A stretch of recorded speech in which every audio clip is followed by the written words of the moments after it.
네, 마음을 여는 소통대화법 18년 방송 경력에 EBS 육아학교에서 스피치 마음으로 방송도 하시고요. 각종 육아 교육 관련 칼럼과 방송, 교육 활동을 하고 계신 현재 아나운서 주식회사 맛있는 스피치의 대표 원장입니다. 이윤정 원장과 함께 하도록 할게요. 어서 오세요. 어서 오세요. 네, 네. 안녕하세요. 네. 갑자기 이제 목소리가 네 들어가 저를 보니까 버리네요. 너무 반가우셨나 보다. 반가워가지고 그냥 목소리가 막 들어가네요. 네네. 네. 자, 지난주에 이어서 우리가 이 아이들과 함께 어떻게 하면 좀 마음을 열고요. 네. 대화할 수 있는 방법들 좀 이야기하고 있거든요. 네네. 요즘에는 사실 또 장마도 길어지고요. 그렇죠. 불쾌 지수가 높다 보니까 가족 간에 얼굴 붉히는 일들이 많은 것 같아요. 네. 어때요? 제주도 같은 경우는요. 네. 특히 습도가 8, 90%에 이르다 보니까 네. 조금만 움직여도 땀이 나고 몸이 불편하니까 말도 곱게 안 나와요. 그렇죠. 예, 사실 말이라는 게요. 이 몸에 영향을 굉장히 많이 받는 편이거든요. 음. 우리 주부님들 이제 기분 좋게 식사를 차렸고 식구들도 맛있게 먹어주며 설거지도 너무 즐거워요. 네. 하지만 이제 밥상머리에서 고성이 오가고 뭔가 불편한 얘기가 나오면 네. 짜증 말투가 나오죠. 어. 설거지하는 것도 짜증 나고. 그렇죠. 네, 이렇게 몸이 피곤해도 말이 잘 안 나오니까 아이들 같은 경우는 또 단답형으로 해버린다던가 아니면 대답하기를 귀찮아하게 됩니다. 네. 자, 사실 이 말이라는 게 우리가 일상생활 속에서 많이 하다 보니까 잘 느끼지 못하는 건데 이 조음기관, 발성기관, 입, 폐, 손 등등 이 체육과 똑같거든요. 오. 그래서 그만큼 이제 에너지를 많이 쓰는 것이라서 네. 아무래도 이제 말하는 게 몸이 불편하면 쉽지 않을 어. 수밖에 없어요. 맞아요. 저도 방송 2시간 하고 나면 너무 배고파요. 그렇죠. 네. 그리고 또 컨디션에 따라서 이렇게 제가 목소리가 지금 오늘 좀 상태가 안 좋잖아요. 중요한 것 같거든요. 네. 지난주에 그나저나 여러분 숙제 검사해야죠. 네. 숙제 하셨나 모르겠어요. 우리 아이들을 잘 관찰해 네, 주세요라고 네. 제가 숙제를 내드렸는데 네. 관찰을 해보시면 좀 느끼셨을 거예요. 같은 상황이지만 또 형제들끼리 반응하는 게 다르고 또 네. 받아들이는 게 다른 거 느끼셨을 텐데요. 그렇죠. 그러면 같은 형제 자매라도 부모는 이 접근 방식이 달라져야 합니다.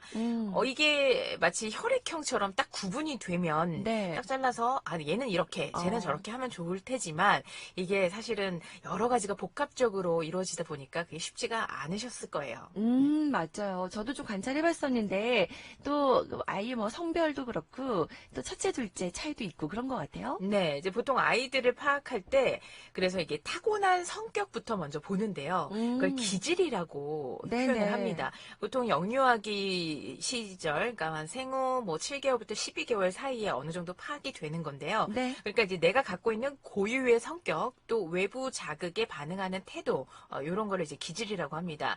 심리학자들은 보통 이제 세 가지로 얘기를 해요. 네. 이제 순한 기질, 예민한 기질, 이렇게 느린 기질이 있습니다. 물론 지금 초등학교 이상의 아이들을 키우시는 분들 같은 경우는 후천적인 양육 방식이나 주변 환경의 영향을 받아서 이 기질이 조금씩 변형이 되긴 했지만 네. 그래도 뇌의 그 본질적인 반응 방식은 이 기질을 타고났기 때문에 그 부분을 참고를 하시면 좀 더 도움이 되시겠죠.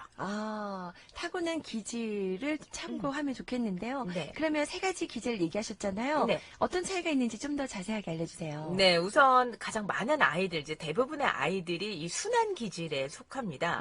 뭐 먹고 자는 거 어제 어릴 때부터 어느 정도 규칙적으로 되고, 뭐 낯선 환경에서도 뭐 큰 거부감 없이 적응을 잘 하고, 네. 이제 쉽게 말해 엄마 말 잘 듣는 아이들 있잖아요. 네. 어릴 때는 웬만해서는 다 엄마 말 잘 듣는 편이잖아요. 네. 물론 누구나 낯선 환경에 대해서는 이제 불안도 하고 거부감이 있지만 순한 아이들 같은 경우는 몇 번 사람을 좀 더 만나고 익숙해지면 적응을 합니다. 네. 이제 그런 아이들의 경우에는 아이의 호기심을 충족시켜주고 같이 공감을 해주면 되고요. 이럴 때는 아이에게 스스로 결정권을 주고 문제를 해결해 나가는 모습을 그런 시간들, 기회들을 주면 아이들이 제대로 더 잘 클 수가 있겠죠. 네. 그래서 이제 이런 아이들한테 뭔가 이제 새로운 걸 시킬 때 이거 해보면 어떨까? 와, 재밌었구나. 엄마 올 때까지 그럼 요거 하면서 기다리고 있어. 요거 한번 입어보면 어때? 이런 식으로 대화를 하시면 아이는 이제 강압적인 명령만 아니라면 대부분 인정하고 이해하고 네. 받아들입니다. 그래요. 보통 이제 순한 기질은 또 엄마들도 사실 뭐 특별히 고민이 없어요. 근데 이제 그쵸. 예민한 기질이 그렇죠. 이제 고민 좀 있잖아요. 네, 어떤 거죠? 이게 대략 한 10%에 해당이 된다고 하는데요. 네. 우리 주변 어른들이 이런 얘기를 많이 해요. 아우, 쟤 유난해. 네, 이렇게 표현하는 아이들이 여기에 속하는데요. 네. 저는 둘째가 예민한 기질이에요. 그래서 많은 것들이 좀 파악이 됐는데 옷에 붙어있는 상표 때문에 자주 싸웁니다. 또는 옷깃 하나 때문에도 되게 불편함을 느끼는 경우가 많이 있어요. 그리고 네. 환경이나 어떤 변화에 민감하기 때문에 네. 뭐 온도가 바뀐다, 너무 덥다, 조금 너무 좀 끈적댄다, 그럼 잠 못 자고 막 네. 괜히 짜증내고 음. 엄마는 괜찮은데 또 이런 아이들이 고집도 세요. 엄마 아빠가 이게 올바른 일이라 이렇게 생각해서 시켜도 본인이 안 하겠다고 하면은 침묵으로 일관을 하거나 그냥 안 해버리면서 네. 목석같이 앉아 있습니다. 네, 이런 아이들, 예민한 기질 같은 경우는, 야, 왜 그래? 너 왜 이렇게 유별나? 라고 다그치기보다는, 네. 입력 방식이 다르다. 그러니까 내가 받아들이는 상황과 아이가 받아들이는 상황이 다르다는 거를 어머님들이 인정을 하고 공감을 해주는 거예요. 아, 불편했구나. 참아야, 이제 엄마는 굉장히 참을 인자를 많이 네네. 새기겠죠. 네네. 아, 너가 이게 싫었구나. 너는 이런 게 엄마는 괜찮은데 너는 불편하구나. 너라면 그럼 어떻게 하면 좋을까? 엄마가 어떻게 해줬으면 좋겠어? 네. 이렇게 하나하나씩 풀어나가는 방식으로 접근을 해주셔야 돼요. 예민한 기질은 많이 인정해주고 공감해줘야 되겠군요.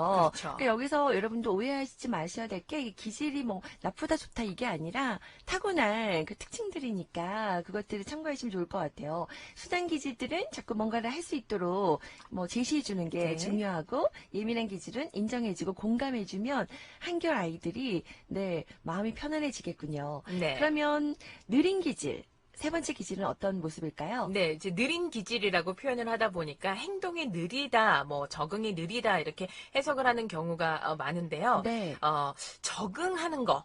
뭔가 행동보다는 내가 받아들이고 그거를 익히는데 조금 조심스럽고 거리를 두는 그런 마음으로 느린 거지 행동 자체가 느리는 걸로 해석을 하면 안 됩니다. 네. 보통 한 15% 정도가 해당이 된다고 하는데요. 네. 왜 같은 학습지, 뭐 같은 학원 다니는데 좀 오래 걸리는 애들 있잖아요. 이렇게 네. 레벨 테스트 같은 거 해보면 왜 이런 아이들한테 절대 하면 안 되는 말이에요. 야, 형은 수영을 6개월 만에 끝냈는데 너는 왜 이렇게 오래 걸려? 야, 저 누구 서준이는 이렇게 했는데 너는 왜 이걸 못해? 이런 식의 비교는 절대 하면 안 절대 됩니다. 금물. 네. 왜냐하면 이 아이도 잘하고 싶었는데 이게 안 되거든요. 몸이 안 따라주고 네. 내 뇌 안에 보이지 않는 곳에서부터 못 받아들이는 걸 아이도 어쩔 수가 없거든요. 그렇죠. 그래서 속상했겠구나. 좀 천천히 가보자. 엄마가 기다려줄게. 괜찮아. 너의 속도가 있는 거고 서준이의 속도가 있는 거니까 우리 같이 천천히 한번 가보자. 자, 한 아이가 좀 이런 아이가 있었어요. 엄마, 아빠 성격이 너무 급해. 너무 급해서 결과에 많이 집착을 하는 겁니다. 네. 그래서 아이는 그 수준이 안 됐는데도 주변 사람들이 한 피아노 3개월 정도 치면 바이엘 끝나는데 자기는 체르니를 넘어가는데 자기는 아직도 바이엘을 하고 있으니까 조급한 마음에 거짓말을 하는 거예요. 나 지금 벌써 체르니 30분 다 뛰었어. 이런 식으로. 근데 네. 실상은 바이엘 이제 아직 기초를 계속 하고 있는 거죠. 네. 이런 아이 같은 경우는 인정을 하고 엄마가 네. 조급해하지 말고 우리 아이는 천천히 가는 아이구나. 선생님한테도 말씀을 드리면서 네. 아이가 편안하게 이 환경을 받아들일 수 있게끔 만들어 주셔야 돼요. 그러니까요. 네, 그게 지지하고 공감하고 부모님이 먼저 인정하는 게 가장 힘든 일 같은데 그러기 위해서는 지난 시간에 얘기했던 우리 아이를 제대로 관찰하는 네, 방식이 필요하다인 것 같고요. 근데 이야기를 듣다 보면 딱 우리 아이가 이 기질에 딱 속하는 것 같지 않고 좀 반반씩 섞인 것도 같고 그렇잖아요. 네네. 네, 그런 경우는 어떤가요? 좀 구분이 잘 안 가요. 네, 지금 이제 세 가지 기질, 순한 기질이 40%, 네. 예민한 기질이 한 10%, 느린 기질이 15%면 나머지 네. 35%는 복합성이에요. 복합성. 네. 맞네요, 복합성이. 네. 어떤 아이는 이제 학습은 느린 기질인데 네. 친구랑 만나고 낯선 환경에서? 환경에서는 또 네. 예민한 기질. 또 어떤 친구는 잠자는 거는 순한 기질인데 먹는 거에서 또 예민한 기질. 예, 그러네요. 이렇게 복합적으로 나타나기 때문에 네. 관찰이 필요한 거고요. 이 관찰하면서 파악된 기질에 따라서 그 상황에 맞춰 요럴 때는 예민하니까 좀 더 공감을 해줘야 되겠구나. 요때는 순하니까 좀 더 이끌어주고 의결권을 줘야 되겠구나. 이런 것들이 기본적으로 돼야만 엄마 아빠 아이와의 소통이 이루어지는 겁니다. 엄마가 진짜 바쁘네요. 머릿속으로 회로가 팍팍 돌아가야 될 것 같아요. 네, 그렇죠. 네, 우리 아이가 어떻게 나오느냐에 따라서 인정해줘야 될 때, 공감해줘야 될 때, 아니면 네가 한번 결정해 볼래? 라고 해결할 수 있도록 권한을 줄 때, 와, 엄마들이 힘들군요. 네. 네. 그래서 잘 알아야 될 것 같아요. 자, 그래요. 이렇게 기질에 대해서 좀 알고 반응하면 소통이 잘 될 것 같네요. 네. 저는 이제 저희 식구를 예를 들자면 저희 신랑 그리고 둘째가 까다로운 기질, 네. 예민한 기질이고요. 네. 그리고 첫째가 순한 기질이에요. 순한 기질. 네. 그래서 첫째 같은 경우는 승환아 숙제 미리미리 해. 엄마는 네가 오후에 노는 거랑 숙제하는 것 때문에 갈등하지 않았으면 좋겠어. 네. 뭐 이렇게 얘기하면 알아서 움직여요. 네. 그리고 옷도 그냥 사주는 대로, 입혀주는 대로 그냥 다 입는 편이라 네. 대화하는 것도 사실은 저랑 기질이 비슷해서 그런지 모르겠지만 편해요. 편해요. 네. 하지만 둘째는 유치원 갈 때부터 너무 싸운 기억밖에 안 나요. 여기 뒤에 상표가 불편하다고 맞아요. 이러면서 안 가겠다. 옷깃이 너무 저기 앞으로 네. 나왔다. 이래서 안 가. 네. 뭐 이거는 준비가 안 돼서 나는 시작을 못 하겠다. 네. 이런 식으로 반응을 해서 저도 마음을 다스리고 네. 아 이게 지환이가 불편했구나. 음. 아 이런 게 힘들었구나. 그럼 엄마가 기다려줄게. 그럼 상표를 잘라줄까? 네. 어떻게 하면 좋겠어? 지환이 생각은 어때? 하고 계속 물어봐주고 이 아이의 생각을 듣고 거기에 맞춰서 해주고 좀 시간이 걸리죠 아무래도. 네. 제가 수업을 할 때도 아이들한테 많이 느껴요. 네. 순한 기질의 아이들은 보통 교재대로 잘 따라오고 첫 시간에야 부끄러워하지만 점차 이렇게 시간이 지나면서 발표도 어느 정도 잘하고 잘 따라오는데 이 예민한 기질의 아이들 같은 경우는요. 원고를 쓸 때부터 굉장히 긴장을 하고 만약에 내가 발표가 잘 안 되면 옷이 마음에 안 들어서 머리가 자꾸 앞을 가려서 네, 이런 여러 가지 이유로 되게 불편함을 많이 느끼면서 네네. 이제 수업을 하게 됩니다. 네. 또 느린 아이들 같은 경우는 또 첫 시간에 촬영하는 것 자체가 너무 힘들어요. 그러면 기다려줄게. 너가 언제든지 준비가 되면 선생님한테 얘기해줘. 이건 예민한 기질 아이들도 마찬가지인데요. 너가 할 마음이 생기면 준비가 되면 기다려줄게. 선생님은 언제나 널 기다리고 있어. 이 멘트가 굉장히 큰 효과를 내더라고요. 그래요? 실제로 아이들이 그 성장하는 데 많은 도움이 되는군요. 네네. 발전을 해요.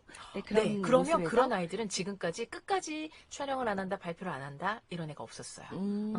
첫 시간이 됐든 한 세 번째 시간이 됐든 애들이 다 나간 다음에 촬영을 하기도 하고요. 네. 선생님 저 한번 해볼게요. 아. 그러니까 하고 싶은 마음은 있어요. 네. 있지만 그게 순한 기질과는 다르게 좀 기다려야 되는 아이가 있고 뭔가 갖춰줘야 되는 아이들이 있기 때문에 네네. 그거를 이제 알고 접근을 해줘야죠.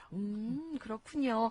내 아이지만 또 내가 모르는 또 나와 다른 기질을 또 아이들은 또 타고났을 수도 있거든요. 오늘 이 기질 유형별로 저희가 뭐 아주 세세하게 다 설명해 드릴 수는 없었지만 그래도 조금 아마 도움이 되셨으면 좋겠다는 생각이 좀 드네요. 네. 자, 오늘 좀 마무리하면서 이 부모 소통 대화법, 우리 아이들의 마음을 좀 여는 대화 기술이잖아요. 네네. 마지막으로 오늘 이 기질과 관련돼서 이야기를 좀 덧붙여 주신다면 정리 좀 해주시죠. 네.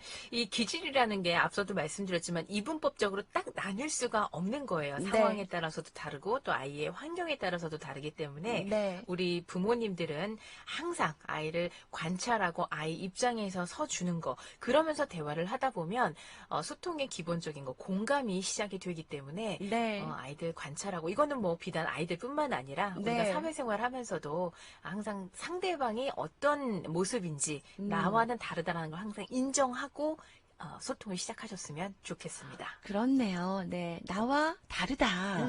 그 인정부터 네. 네, 시작하는 거 잊지 말아야 될 것 같아요. 자, 오늘 마음을 여는 소통 대화법, 내 아이를 알아야 말이 통한다. 오늘 18년 방송 경영의 이윤정 원장과 함께 이야기 나눠봤습니다. 다음 시간 또 벌써 기대가 되네요. 네. 네, 오늘 여기까지 이야기 듣겠습니다. 고맙습니다.